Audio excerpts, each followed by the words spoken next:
He rehusado durante años poner por escrito este asunto, porque su centro no fue un puñal ni una pistola, sino una idea, y las ideas dejan heridas que no cicatrizan con facilidad. Sin embargo, cuando el tiempo ha apartado a los hombres que pudieron sufrir por mi pluma, me atrevo al fin a relatar la aventura del aparato en la isla, tal como la viví junto a Sherlock Holmes. Era una tarde de invierno en Londres, con esa niebla espesa que convierte las farolas en lunas borrosas, cuando encontré a Holmes tendido en el sofá y mirando el fuego como si en las brasas leyera un telegrama invisible. La ciudad está callada, Watson, y cuando Londres calla es porque alguien ha aprendido a susurrar mejor que los demás.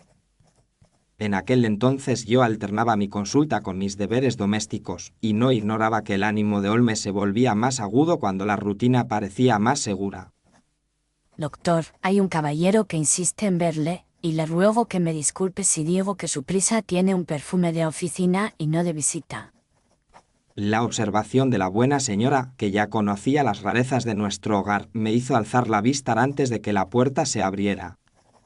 Señores, vengo por encargo que no admite nombre propio, y si mis palabras suenan torpes será porque el deber me ha puesto una mordaza. Si su deber le ha puesto una mordaza, su miedo le ha puesto otra, y aún así ha venido, de modo que supongo que la tercera mordaza es la desesperación. El visitante, un hombre de mediana edad con abrigo sobrio y guantes demasiado nuevos, se sentó sin mirar los cuadros, como quien teme que las paredes memoricen. Solicito su ayuda para un asunto que no puede pasar por la Policía Metropolitana, ni por el Parlamento, ni por ninguna boca que tenga hambre de titulares. Entonces no busca ayuda, sino silencio, y el silencio se compra caro en esta ciudad. Se trata de un chantaje que amenaza con derribar al gobierno y con él la estabilidad de la nación. Me pareció que aquellas palabras eran tan graves que el carbón del fuego crujió, pero Holmes no se inmutó, como si oyera el diagnóstico de una dolencia común. Explíquese con hechos, porque los adjetivos no paran mis honorarios. Alguien posee una prueba que atribuye a mi superior una conversación deshonrosa y exige dinero y ciertas garantías políticas. Pronunció la última frase con un cuidado que delataba educación y pánico, como un escolar que teme equivocarse ante un juez. Las garantías políticas son siempre una confesión de que la prueba no es lo bastante sólida para sostenerse sola. La prueba consiste en una grabación obtenida por un aparato, y la voz que se oye es, o parece ser, la de mi superior. Holmes extendió la mano con esa economía de gesto que le era propia cuando deseaba que un objeto revelara su historia antes de que su dueño la maquillara. Deme lo que tenga, y no me diga lo que cree, porque su creencia es el primer veneno de la investigación. Traigo una carta, una transcripción y un relato escrito por el secretario privado, y se me ha ordenado que le suplicase discreción absoluta. El hombre sacó 3 papeles de un bolsillo interior, envueltos con cuidado, como si fueran instrumentos quirúrgicos. Usted ha viajado hoy, ha evitado la estación principal, y se ha limpiado las botas 2 veces, lo cual significa que teme ser seguido, y teme también dejar rastro sobre eso. No puedo negar nada de eso, señor. Holmes olió el primer papel con una delicadeza casi médica y vi que sus ojos se estrechaban no por sorpresa, sino por confirmación. Barniz reciente, tinta buena, mano educada, y la intención de parecer humilde. La carta exigía una suma considerable y con cortesía venenosa insinuaba que el escándalo sería completo si no se aceptaban condiciones. Esto está escrito para que el lector imagine un rufián, y, cuando uno imagina un rufián, suele dejar escapar al caballero. Holmes pasó a la transcripción de la supuesta grabación y su rostro adoptó esa inmovilidad que yo conocía bien, la de un perro que ha captado un olor y no quiere perderlo. Aquí hay una palabra que su superior no emplearía jamás en privado, porque es palabra de despacho y no de conciencia. ¿Puede usted afirmarlo, señor, con certeza? Puedo afirmarlo con la misma certeza con que afirmo que usted no ha comido desde el mediodía, porque su aliento tiene té y nada más. El hombre se ruborizó y yo le ofrecí una taza, pero Holmes ya había tomado el tercer documento. Era un relato minucioso del retiro de su superior en una isla costera, con faro, casa de piedra y una tormenta que supuestamente impidió toda entrada y salida durante una noche. Esto no es un relato, es una instrucción para que el lector sienta lo que el autor desea. Leí aquellas páginas con el interés que despierta una historia bien construida y al terminar me descubrí pensando en el farero como sospechoso natural. Watson, ha hecho usted exactamente lo que el escritor pretendía, y por eso este caso no es de aparato, sino de perspectiva. El visitante respiró hondo como si de pronto entendiera que el enemigo no estaba en un muelle, sino en una mesa. El cargo de mi superior, aunque no debo pronunciarlo, le será evidente. No necesito oírlo, porque su reverencia no es hacia un hombre, sino hacia una institución, y esa reverencia solo se aprende a la sombra de un despacho muy alto. Entonces sabe usted ya a quién represento. Sí que representa a alguien que no puede permitirse parar, y que tampoco puede permitirse no parar. Si se publica esa prueba, su carrera terminará, y con ella se abrirá un vacío que otros aprovecharán. Otros, precisamente, y el plural es un indicio de conspiración. En ese instante, el caso dejó de parecerme un chantaje vulgar y se convirtió en un mecanismo con más de una rueda. Necesito ver la isla, y necesito ver a quien escribió este relato, y necesito también que su superior no hará nada que parezca miedo. No puedo prometerle que permanezca tranquilo, porque la tranquilidad es un lujo que no ha conocido en semanas.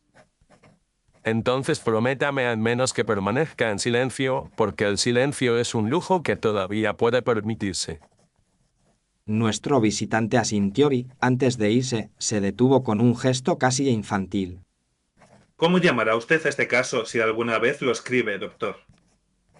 Lo llamaremos la aventura del aparato en la isla, y usted hará bien en no repetir esas palabras fuera de esta habitación. Apenas se cerró la puerta, Holmes se levantó y comenzó a caminar, y en su andar había la cadencia de una mente que ya estaba construyendo el mapa de lo invisible.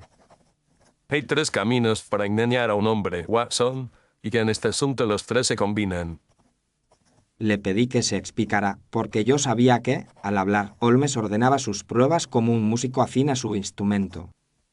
Se puede engañar al oído con un aparato, se puede engañar al ojo con una escena, y se puede engañar al juicio con un relato. Aquella última palabra, relato, quedó flotando como humo.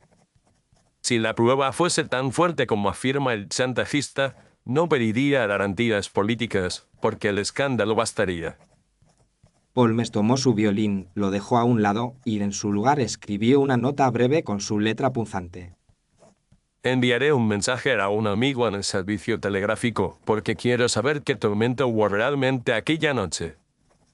Yo me sorprendí de que buscara la meteorología cuando el asunto parecía humano, pero pronto comprendí que, para Holmes, el mundo físico era un testigo que no mentira.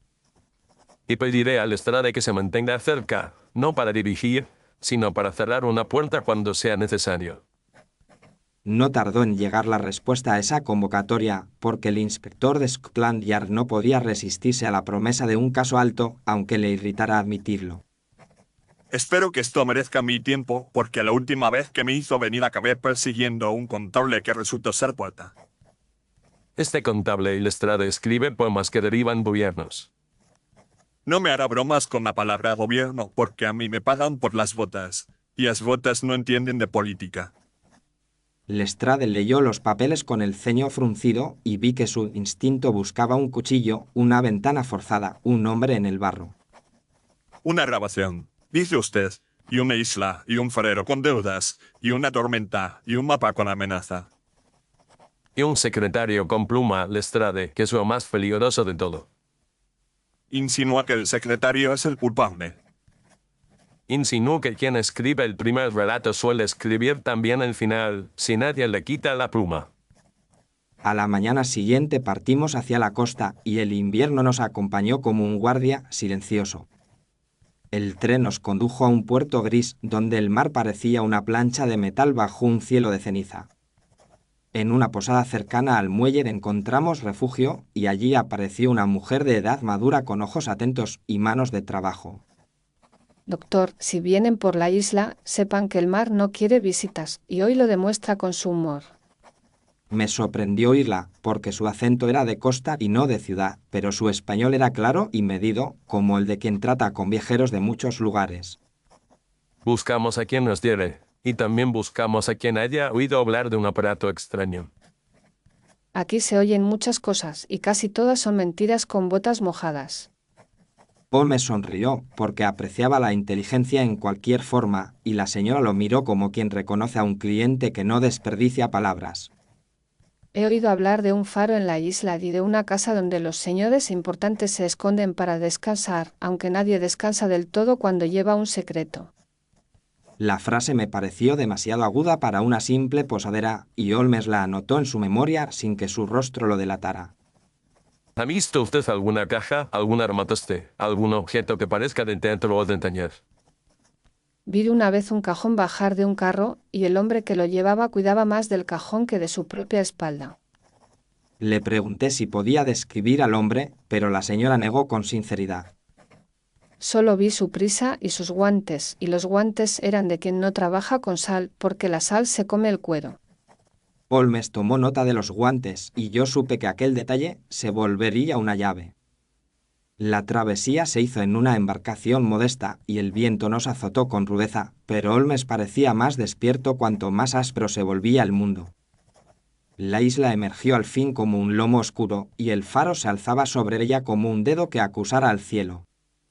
En el muelle nos recibió un anciano de espalda encorvada, con la piel curtida por años de brisa y la mirada que alterna orgullo y temor.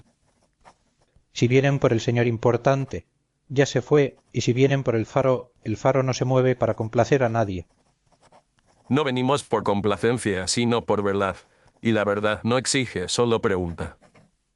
El viejo nos llevó por un sendero de piedra hacia la casa, y yo vi que su paso era firme, como el de un hombre acostumbrado a no resbalar donde un forastero carida.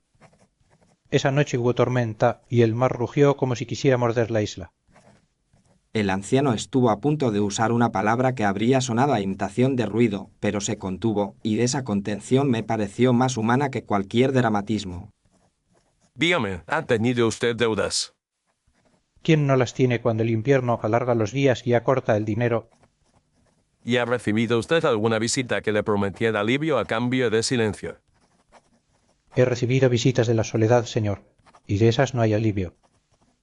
Holmes lo observó con esa atención que descompone el rostro en piezas, y al fin asintió como quien acepta un testimonio. Usted teme ser culpado, y ese temor suele pertenecer al inocente, porque el culpable tiene otra cosa. Entramos en la casa de piedra, y el interior olía a madera vieja, cera y una humedad que el fuego no lograba vencer. El secretario no estaba allí, por supuesto, pero su relato había convertido cada cuarto en una escena, y yo me descubrí siguiendo un guión invisible. Watson, cuando un lugar parece demasiado ordenado para una visita breve, es porque alguien lo ha ordenado para su mirada. En el salón, Holmes se arrodilló junto a la chimenea, y sus dedos recorrieron el polvo con una delicadeza que habría envidiado un joyero. Aquí se apoyó una caja, y se giró sobre sí misma, y se retiró con prisa, porque las marcas se interrumpen bruscamente. Vi también un arco limpio sobre la repisa, como si un objeto circular hubiera borrado el polvo al posar. Ese arco me habla de una rueda o de una manivela, y las manivelas pertenecen a los artefactos que no quieren depender de la electricidad. Subimos a un pasillo, y allí Holmes se detuvo ante una pared cuyo color era apenas distinto del resto, como una mentira pronunciada con buena educación. ¿La pintura fresca en una casa vieja es una confesión, Watson? Con una navaja levantó la capa superior, y apareció el borde de una tabla mal fijada. Detrás había un conducto metálico que atravesaba la pared, y el aire que emanaba tenía un olor leve a aceite y corcho. No hace falta un fantasma cuando hay un tubo, y no hace falta un cómplice cuando el tubo trabaja por usted. Seguimos el conducto hasta una estancia diminuta, casi un escondrijo, donde el suelo estaba marcado por el peso repetido de una máquina. Aquí se colocó el aparato, y aquí se accionó, y aquí se amortiguó el ruido porque el corcho evita que el suelo cante. No había aparato, por supuesto, pero quedaban pequeñas virutas de cera, como migas de pan en un camino. Cera, Watson, y la cera se usa para fijar y para copiar, y quien copie desea que lo copiado parezca auténtico. Salimos al exterior y caminamos hacia el faro, y el viento nos obligó a hablar poco, lo cual a Holmes le convenía. En la base del faro, Holmes observó la arena endurecida y halló huellas finas, de suela cuidadosa, que no correspondían al calzado del anciano. Suela de ciudad, Watson. ¿Y quien viene de ciudad a una isla trae propósito y trae prisa?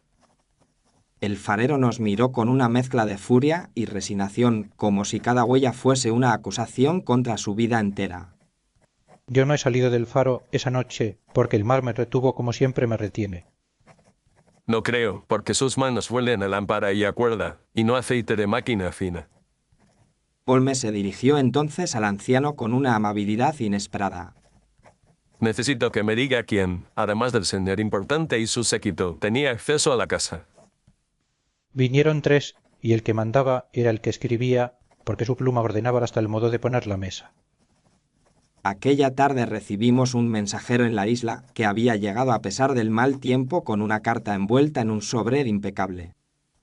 El sobre, al igual que el anterior, olía a barniz reciente y la caligrafía tenía esa suavidad de quien desea parecer honesto. El chantajista quiere que sepamos que puede alcanzarnos aquí, y eso significa que controla más que un barco. ¿Y qué dice ahora, Holmes? Dice que el pago se acerca, y que la prueba se perfecciona, y que el tiempo es un cuchillo, y todo eso son adornos para ocultar un hecho simple. Le pedí que me dijera ese hecho porque mi paciencia, aunque larga, no era infinita frente a los juegos del poder. Quiere que corramos, Watson, porque cuando uno corre tropieza con la primera historia que le ponen delante. Holmes me mostró una frase de la carta en la que el chantajista citaba con aparente exactitud una expresión atribuida al primer ministro. La frase suena verdadera, porque está escrita como si fuese recuerdo, pero en realidad está escrita como si fuese guión.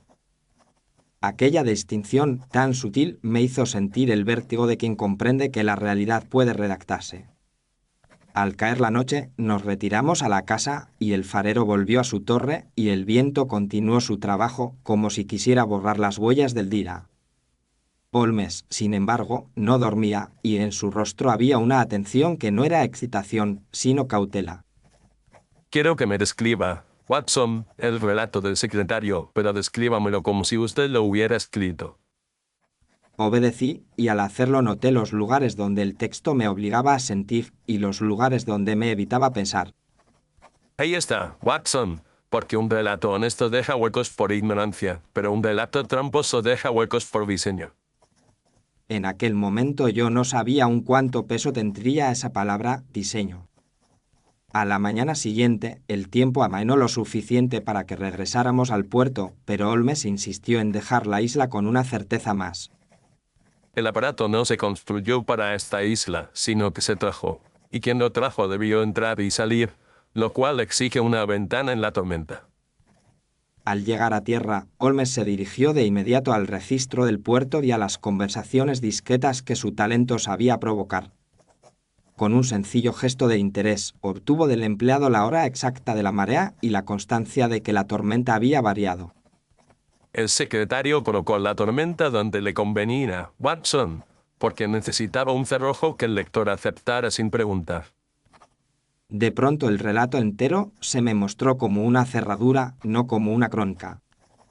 Esa misma tarde, en la posada, Holmes pidió ver a cualquier artista ambulante que hubiera pasado por la costa y la señora nos indicó a una joven actriz de compañía. Señores, he representado tragedias y comedias, y sé que el público cree lo que desea creer, pero no sé qué puedo hacer por ustedes. ¿Puede decirme si alguien le ha pedido que imite una voz con propósito que no sea escenario? Me han pedido imitar acentos, y me han pagado por ello, pero jamás me han pedido imitar a un hombre cuyo nombre no debía pronunciar. Holmes la miró con respeto y yo advertí que sus uñas tenían una sombra leve de cera, aunque su vestido fuera humilde. ¿Ha tocado usted cilindros de cera o algo parecido? Y lo he hecho recientemente. He tocado un material que se moldea porque un caballero me ofreció dinero por ayudar en una demostración y yo necesitaba pagar el alquiler. La confesión me conmovió porque en su voz no había maldad, sino esa necesidad que empuja a la gente decente al borde del abismo. ¿Cómo era ese caballero, señorita? Era correcto, demasiado correcto, y hablaba de moral con una facilidad que me dio desconfianza. Holmes asintió y yo comprendí que la corrección excesiva era, en aquel caso, una máscara. ¿Mencionó él alguna vez la palabra quiebra? Mencionó la quiebra como quien menciona la lluvia y dijo que un hombre arruinado hará cualquier cosa por un paraguas. Holmes se volvió hacia mí con un brillo en los ojos. Ahí tiene usted el motivo, Watson, porque la conspiración se alimenta del hambre, y el hambre se disfraza de necesidad respetable. Esa noche, ya en nuestra habitación del puerto, Holmes escribió varias cartas y envió un telegrama, y Lestrade refunfuñó, pero obedeció. Si esto termina conmigo vigilando un club elegante, le juro que escribiré yo mismo un relato, y no será favorable a usted. Los relatos de Lestrade, Watson, suelen empezar con una certeza y acabar con una excusa. Al amanecer recibimos el nombre del taller del que procedía la marca encontrada en la astilla y también el nombre de un inventor que había intentado vender un aparato de proyección de voz. Holmes me mostró el papel y el apellido del hombre estaba manchado por un sello de embargo. La quiebra no solo es un motivo, Watson, es una cuerda, y quien ofrece cortar esa cuerda puede hacer bailar a un hombre. Fuimos a Londres con el primer tren y el paisaje gris pareció más amable que la niebla de la ciudad, porque al menos tenía horizonte.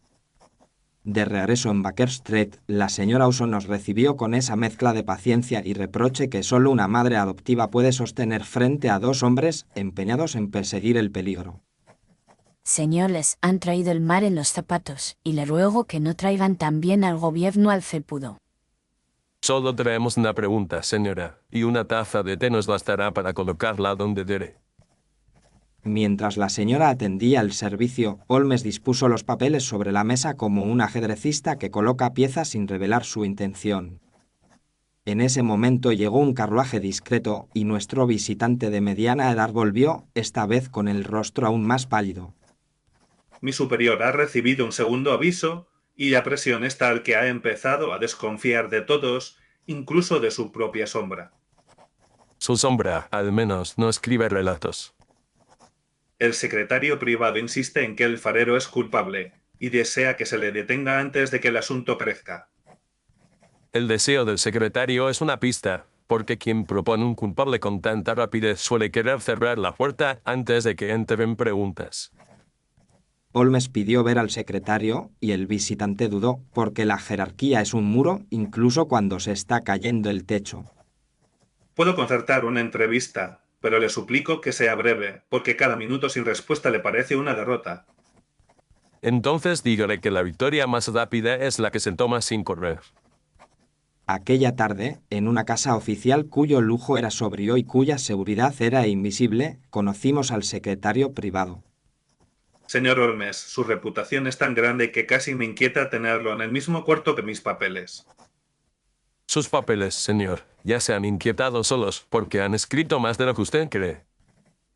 Mi relato fue redactado con honestidad, y si en él se sugiere un culpable es porque el sentido común lo pide. Holmes lo miró con una calma que yo conociera como preludio de un golpe.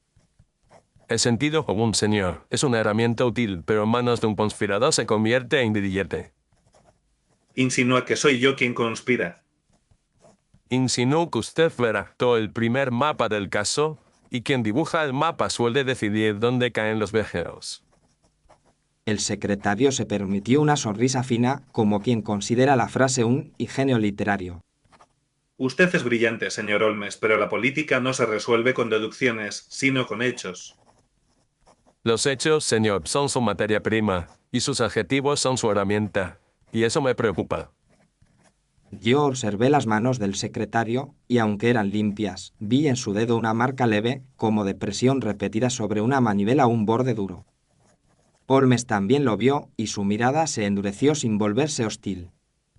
Usted escribió que la tormenta empezó a cierta hora, y sin embargo el puerto registra otra, y no hay razón para hablar si no es por conveniencia. Los registros del puerto no son infalibles, señor. Los registros pueden fallar, pero su relato falla exactamente donde hace falta para impedir la única pregunta útil. El secretario apretó la mandíbula y por un instante se asomó al hombre detrás del funcionario. ¿Qué pregunta sería esa? La pregunta de quién entró y salió de la isla cuando usted aseguró que nadie podía hacerlo. En el silencio que siguió, escuché el reloj como si fuese un testigo y comprendí que el caso había tocado nervio. Señor Holmes, mi deber es proteger a mi superior, y su deber es resolver, así que le ruego que no haga de esto un juego de palabras. No es un juego, señor, porque los juegos no derriban gobiernos. Holmes se despidió con una cortesía impecable y al salir me habló en voz baja para que ni el aire de aquella casa oficial pudiera repetirlo. El secretario es peligroso, Watson, porque cree que la pluma puede reemplazar a la verdad, y a veces tiene razón. De vuelta en Baker Street, Holmes me explicó su plan y lo hizo con esa claridad que parecía sencilla solo después de oírla. No vamos a perseguir al chantajista en la niebla, Watson, porque la niebla es su aliada, y en cambio lo traeremos aquí, donde mi lámpara es mejor que su oscuridad. Le pregunté cómo haría tal cosa, porque me parecía que el chantajista estaba demasiado cerca del poder para exponerse. Queremos creer que el pago se realizará, pero el pago no será dinero, sino acceso al objeto que sostiene la mentira. Lestrade, que había venido a regañadientes, escuchó con interés creciente. ¿Quiere usted tender una tampa en su salón, como si esto fuera un teatro? Precisamente, Lestrade, porque ya han convertido este caso en teatro, y yo solo propongo elegir el escenario.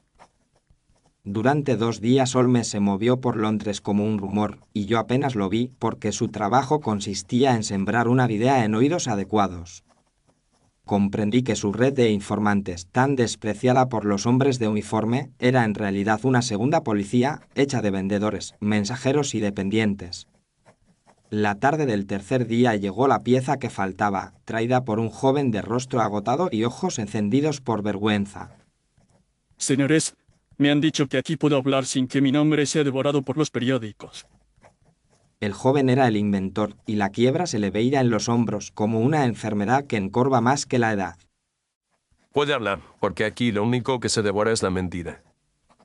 He construido aparatos para transmitir la voz por conductos y también para fijar fragmentos de sonido en soportes reemplazables, y todo eso me ha llevado a la ruina. La frase era larga, pero el joven la sostuvo en una sola exhalación, como si temiera que, al parar, se le acabara el valor. ¿Quién le ofreció dinero por su ruina, señor? Un caballero que no parecía caballero cuando miraba mi taller, porque sus ojos buscaban la salida y no mi trabajo. Holmes le pidió detalles, y el joven habló de guantes, de corrección excesiva, de promesas de rescate y de una demostración en la costa. Me dijeron que la máquina serviría para mostrar un invento a un hombre importante, y yo lo creí porque necesitaba creerlo. Su necesidad era tan palpable que yo sentí compasión, y Holmes, que rara vez mostraba ternura, suavizó la voz. La necesidad no es pecado, señor, pero es una puerta, y alguien la cruzó. Yo fabriqué un conjunto de piezas de cera y otro conjunto de repuesto, y entregué ambos a tiempo y después me ordenaron callar. ¿Y qué le prometieron a cambio de callar?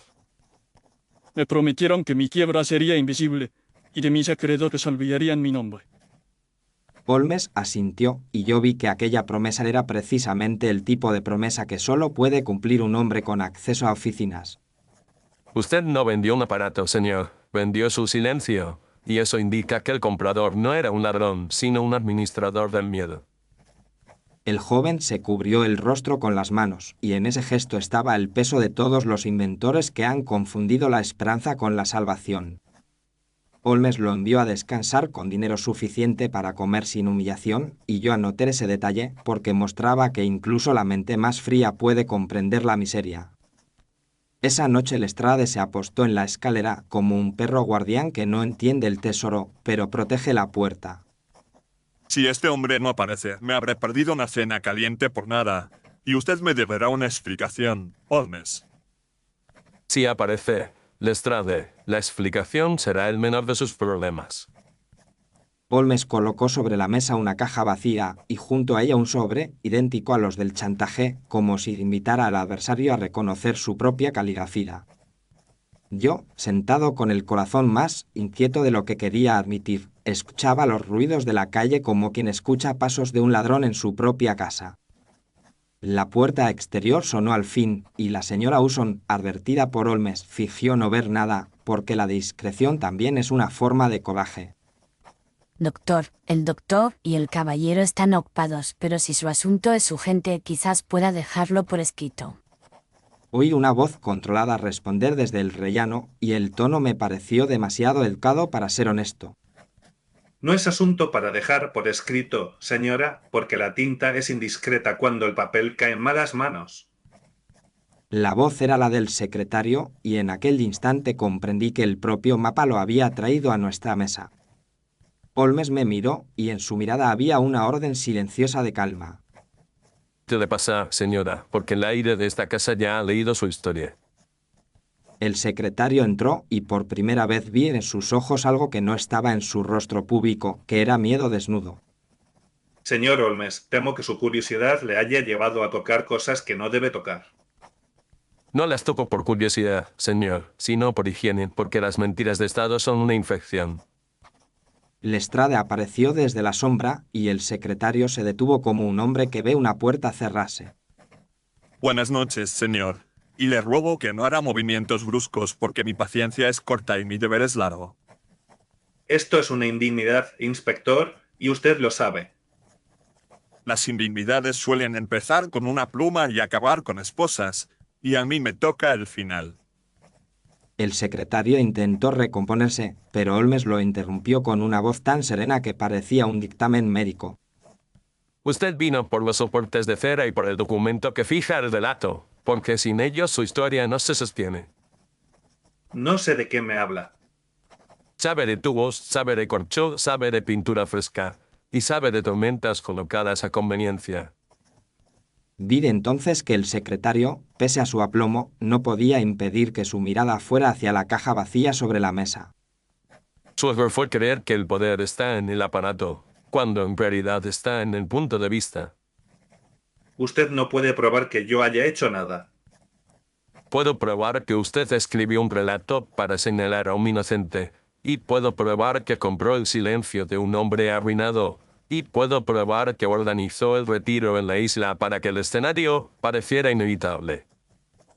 Lestrade dio un paso y el secretario levantó las manos con un gesto de dignidad herida.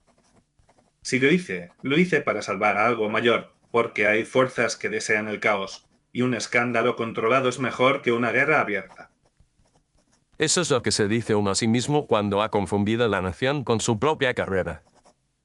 La confesión parcial me heló porque mostraba cómo un hombre puede justificar cualquier cuerda si se convence de que amarra un barco. No pretendía matar a nadie, señor Holmes, solo quería obligar a mi superior a pagar un precio por su debilidad. Usted no buscaba sangre, buscaba dimisión. Y una dimisión, en el momento justo, es un cuchillo más limpio que cualquier daga. El secretario apretó los labios y su corrección se desmoronó en un rictus amargo. Mi quiebra no era mía, era de mi familia, y el mundo no perdona a un hombre que cae desde una oficina alta. Ahí estaba el motivo, la quiebra, pronunciada por quien parecía más lejos de ella, y comprendí la crueldad del destino. La bancarrota no le dio derecho a fabricar un país en papel. Lestrade lo tomó del brazo y el secretario no se resistió, porque el orgullo puede resistir al crimen, pero no resiste al ridículo.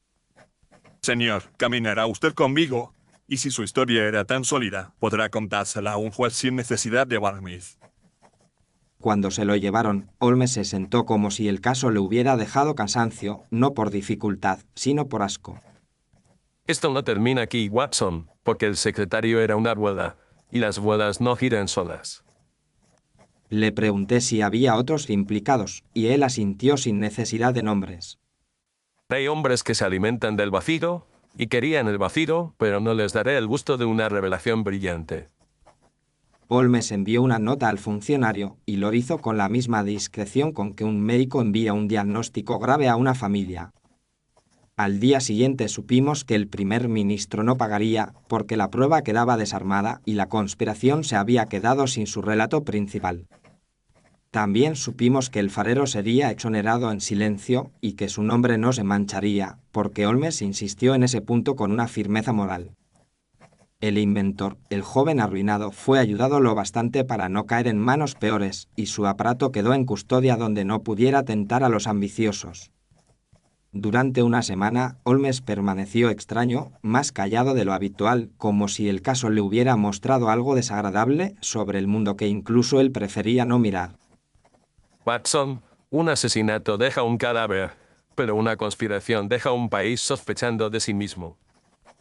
Yo le respondí que la verdad había prevalecido, pero él movió la cabeza con una tristeza leve. La verdad no prevalece, Watson. La verdad resiste, y eso ya es mucho. A los pocos días, recibimos una carta breve del funcionario en la que agradecía sin agradecer, como hacen los hombres que viven entre secretos. Holmes la leyó y la quemó, y el fuego pareció más luminoso por un instante, como si se alegrara de devorar palabras peligrosas. Señor, siempre me asombra que en esta casa se quemen cartas con tanta facilidad, porque en otras casas la gente guarda hasta las cuentas. Usted guarda lo importante, señora, y por eso su casa está en orden, mientras que otros guardan lo innecesario y por eso su nación se desordena. La señora Usson sonrió, y su sonrisa fue un alivio, porque recordaba que, incluso cuando los gobiernos tiemblan, una casa puede sostenerse con bondad. Si algo aprendí de aquella aventura fue que la evidencia más temible no es la que imita una voz, sino la que imita una historia, porque el oído se engaña un minuto y el juicio puede engañarse una vida. Gracias por haber escuchado este caso hasta el final, y le agradezco de corazón su compañía en esta velada.